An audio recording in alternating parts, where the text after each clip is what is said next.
اعوذ باللہ من الشیطان الرجیم بسم اللہ الرحمن الرحیم قل هو اللہ احد اللہ الصمد لم یلد ولم یولد ولم یکن له کفوا احد۔ محترم مصلیان کرام، آج سورہ اخلاص کا ترجمہ اور تفسیر آپ حضرات کے سامنے کی جائے گی۔ قبل اس کے کہ سورہ اخلاص کا ترجمہ اور سورہ اخلاص کی تفسیر ہم سماعت کریں، میں اس سورہ کی شان نزول اور اس سورہ کے فضائل کے سلسلے میں کچھ بنیادی باتیں آپ حضرات کے سامنے بیان کروں گا۔ شان نزول کے سلسلے میں ترمذی، حاکم وغیرہ کی روایت میں ہے کہ مشرکین مکہ نے رسول اللہ صلی اللہ علیہ وسلم سے اللہ تعالیٰ کا نسب پوچھا تھا، تو ان کے جواب میں یہ صورت نازل ہوئی۔ دوسری بعض روایات میں یہ سوال یہود مدینہ کی طرف منسوب کیا ہے، اس لیے اس صورت کے مکی یا مدنی ہونے میں اختلاف ہے۔ بعض روایت میں ہے کہ مشرکین کے سوال میں یہ بھی تھا کہ اللہ تعالیٰ کس چیز کا بنا ہوا ہے، سونا، چاندی یا کچھ اور؟ ان کے جواب میں یہ صورت نازل ہوئی۔ تو یہ اس سورہ کا شان نزول اور پس منظر تھا۔ اس کے بعد اس سورہ کے فضائل کے سلسلے میں مختلف روایات مروی ہے، میں بالترتیب حضرات کے سامنے بیان کروں گا۔ امام احمد نے حضرت انس رضی اللہ تعالیٰ عنہ سے روایت کی کہ ایک شخص نے رسول اللہ صلی اللہ علیہ وسلم کی خدمت میں حاضر ہوا اور عرض کیا کہ مجھے اس سورہ سے یعنی سورہ اخلاص سے بڑی محبت ہے۔ آپ نے فرمایا کہ اس کی محبت نے تمہیں جنت میں داخل کر دیا۔ دوسری، ابو داؤد، ترمذی، نسائی نے ایک طویل حدیث روایت کیا ہے کہ رسول اللہ صلی اللہ علیہ وسلم نے فرمایا کہ جو شخص صبح شام قل واللہ احد اور معوذتین پڑھ لیا کرے تو یہ اس کے لیے کافی ہے، اور ایک اور روایت میں ہے کہ یہ اس کو ہر بلا سے بچانے کے لیے کافی ہے۔ مسند احمد کی ایک اور روایت ہے جس کے راوی حضرت عقبہ ابن عامر ہے، وہ فرماتے ہیں کہ نبی پاک صلی اللہ علیہ وسلم نے فرمایا کہ میں تم کو ایسی 3 صورتیں بتاتا ہوں کہ جو تورات، انجیل، زبور اور قرآن سب میں نازل ہوئی ہے، اور فرمایا کہ رات کو اس وقت تک نہ سو جب تک ان تینوں معوذتین اور قل اللہ احد کو نہ پڑھ لو۔ حضرت عقبہ کہتے ہیں کہ اس وقت سے میں نے کبھی ان کو نہیں چھوڑا۔ تو یہ اس سورہ کے فضائل کے سلسلے میں جو مختلف روایت مروی ہے وہ آپ حضرات کے سامنے بیان کی گئی ہے۔ اب ہم آتے ہیں سورہ اخلاص کے ترجمے اور تفسیر کی طرف۔ اللہ رب العزت ارشاد فرماتے ہیں، قل هو اللہ احد، اے نبی آپ فرما دیجئے کہ وہ اللہ ایک ہے، اللہ الصمد، اللہ تبارک و تعالیٰ بے نیاز ہے، لم یلد ولم یولد، نہ کسی کا باپ ہے نہ کسی کا بیٹا ہے، ولم یکن لہ کفوا احد، اور نہ کوئی اس کے برابر ہے۔ حضرت مولانا خالد سیف اللہ رحمانی اپنی تفسیر کے اندر اس سورہ کی جو پہلی آیت ہے اس کے ذیل میں لکھتے ہیں، یعنی اس کے حاشیے میں لکھتے ہیں کہ اس سورہ کے اندر اللہ رب العزت کی توحید کے عقیدے کو ایسی وضاحت کے ساتھ بیان کر دیا گیا ہے کہ مشرکانہ افکار کی تمام بنیادیں کٹ جائیں۔ دنیا کی بہت سی قومیں خدا کو ایک مانتی ہے لیکن وہ کسی دوسری جہت سے شرک میں مبتلا ہو جاتی ہے۔ اللہ تعالیٰ نے اس سورہ میں شرک کی تمام صورتوں کی نفی کر دی ہے، یعنی شرک کی جتنی صورتیں ہو سکتی ہے تمام صورتوں کی نفی کر دی گئی ہے، اور مشرکانہ افکار کی بنیادیں ہی کاٹ دی گئی ہے۔ حضرت شاہ عبدالعزیز رحمۃ اللہ علیہ نے اس کی بڑی خوب وضاحت کی ہے، اس کا خلاصہ یہ ہے۔ جیسا کہ ہمیں پتہ ہے کہ حضرت شاہ عبدالعزیز رحمۃ اللہ علیہ کی ایک تفسیر ہے، تفسیر عزیزیہ، تو انہوں نے اپنی تفسیر کے اندر اس سورہ کے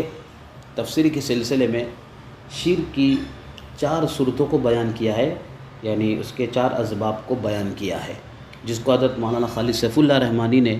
اپنی تفسیر کے اندر نقل کیا ہے بحوالہ۔ حضرت مولانا لکھتے ہیں، یعنی مولانا خالد سیف اللہ، کہ جس کا خلاصہ یہ ہے، ان اسباب میں سے پہلا سبب یہ ہے کہ کبھی تعداد میں شرک کیا جاتا ہے، یعنی ایک کے بجائے 2، 3 یا بہت سے خدا مانے جاتے ہیں، تو لفظ احد نے اس کی نفی کر دی کہ خدا ایک ہی ہو سکتا ہے، ایک سے زیادہ خدا نہیں ہو سکتے۔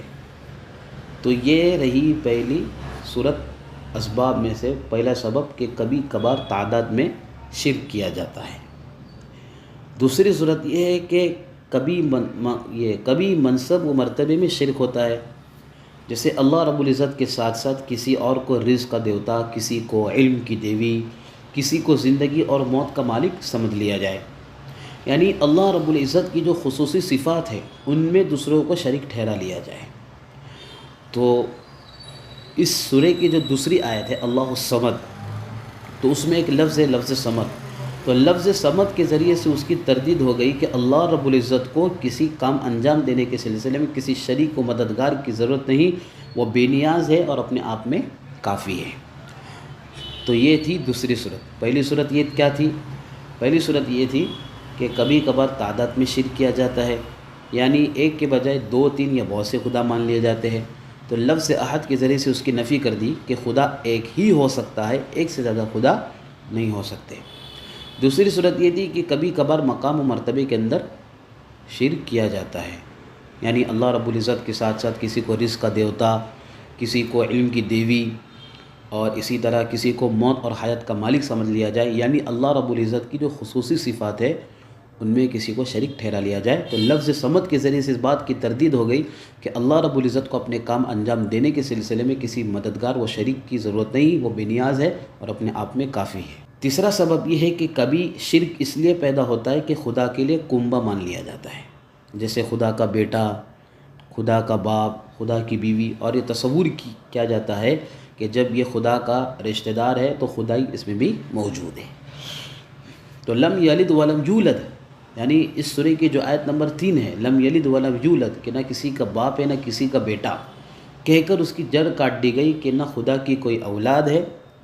نہ خدا خود کسی کی اولاد ہے، نہ اللہ تعالیٰ کی کوئی اولاد ہے، نہ اللہ تعالیٰ خود کسی کی اولاد ہے۔ تو کبھی شرک اس لیے پیدا ہوتا ہے کہ خدا کے لیے کنبہ مان لیا جاتا ہے، خدا کے لیے گھر کے افراد مان لیے جاتے ہیں، اور یہ تصور کر لیا جاتا ہے کہ جب یہ خدا کے گھر کے لوگ ہیں، خدا کے گھر کے افراد ہیں، اہل خانہ ہیں،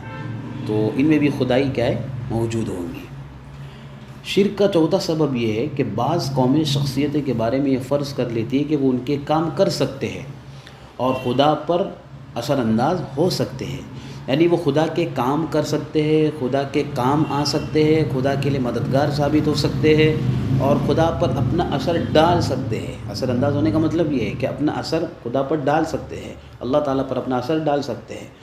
تو لم یکن لہ کفوا احد کہہ کر، یعنی جو آیت کریمہ ہے ولم یکن لہ کفوا احد کہہ کر اس کا رد کر دیا گیا کہ کوئی اللہ تبارک و تعالیٰ کے برابر ہمسر ہے ہی نہیں جو اس پر اثر انداز ہو سکے۔ تو یہ تھے شرک کے 4 اسباب، جس کو میں نے آپ حضرات کے سامنے بالترتیب و تنسیق جو ہے میں نے آپ حضرات کے سامنے بیان کیا۔ پہلی صورت اور پہلا سبب یہ تھا کہ کبھی کبھار تعداد میں شرک کیا جاتا ہے۔ دوسرا سبب یہ تھا کہ کبھی کبھار مقام اور مرتبے میں شرک کیا جاتا ہے۔ تیسرا سبب یہ تھا کہ کبھی کبھار خدا کے لیے کنبہ مان لیا جاتا ہے، اور یہ تصور کیا جاتا ہے کہ جب یہ خدا کے گھر کے افراد ہیں تو ان کے اندر بھی خدائی اور بادشاہی موجود ہوں گی، بادشاہت موجود ہوں گی۔ اور چوتھا سبب یہ ہے کہ بعض قومیں شخصیت کے بارے میں یہ فرض کر لیتی ہے کہ وہ ان پر یعنی وہ ان کے کام آ سکتے ہیں اور اسی طرح ان پر اپنا اثر ڈال سکتے ہیں۔ تو ولم یکن لہ کفوا احد کہہ کر اس کی جڑ کاٹ دی گئی کہ نہ کوئی اس دنیا میں ایسا پیدا ہوا ہے کہ جو خدا کے کام آ سکے اور خدا پر اپنا اثر ڈال سکے۔ تو یہ رہی شرک کی 4 صورتیں اور شرک کے 4 اسباب۔ حضرت مولانا آگے لکھتے ہیں کہ غرض الخلاصہ یہ ہے کہ یہ صورت اس بات کو بے غبار کرتی ہے کہ نہ ذات کے اعتبار سے اللہ رب العزت کا کوئی شریک ہے، اور نہ صفات و اختیارات کے اعتبار سے اللہ رب العزت کا کوئی شریک ہے۔ اس کے آگے حضرت مولانا آخر میں لکھتے ہیں، تو علامہ قرطبی رحمۃ اللہ علیہ کی جو تفسیر ہے الجامع لاحکام القرآن، اس کے حوالے سے ایک بات لکھتے ہیں کہ اس سورہ کے اندر اللہ رب العزت کی ایک صفت ہے، اس لفظ صمد بیان کی گئی ہے، یعنی اللہ رب العزت کی ایک صفت صمد بیان کی گئی ہے۔ اردو میں اس کا ترجمہ تو بے نیاز سے کیا جاتا ہے، اس سے دراصل وہ ذات مراد ہے جو کسی کے محتاج نہ ہو بلکہ سب اس کے محتاج ہو، تو لفظ صمد کا ترجمہ یہ ہے کہ اللہ رب العزت کی ذات بے نیاز ہے، اردو میں تو اس کا ترجمہ ہم بے نیازی سے کرتے ہیں، لیکن لفظ صمد کے ذریعے سے وہ ذات مراد ہوتی ہے، وہ ذات مقصود اور مطلوب ہوتی ہے کہ جو نہ کسی کے محتاج ہو بلکہ سب اس کے محتاج ہو، بلکہ سب اس دنیا کے اندر محتاج ہو۔ اور ہمیں پتہ ہے کہ ہم خود اللہ رب العزت سے ہاتھ اٹھا کر یہ دعا کرتے کہ اللہ رب العزت ہمیں اپنا محتاج بنا، کسی غیر کا محتاج نہ بنا، اور اپنے محتاجی کا احساس و شعور عطا فرما۔ تو آپ حضرات کے سامنے باختصار سورہ اخلاص کا شان نزول، اس کے بعد 2 نمبر پہ سورہ اخلاص کے فضائل، اور 3 نمبر پہ سورہ اخلاص کا ترجمہ، اور اسی طرح سے اس کی تفسیر آپ حضرات کے سامنے بیان کیا گیا۔ اللہ رب العزت سے دعا ہے کہ اللہ رب العزت قرآن کریم کو غور و تدبر کے ساتھ پڑھنے کی توفیق عطا فرمائے، اپنے عقائد کو مضبوط کرنے کی توفیق عطا فرمائے، قرآن کے پیغامات کو، قرآن کی تعلیمات کو، اس کی واضح ہدایات کو لوگوں تک عام کرنے کی توفیق عطا فرمائے۔ آمین وآخر دعوانا ان الحمد للہ رب العالمین۔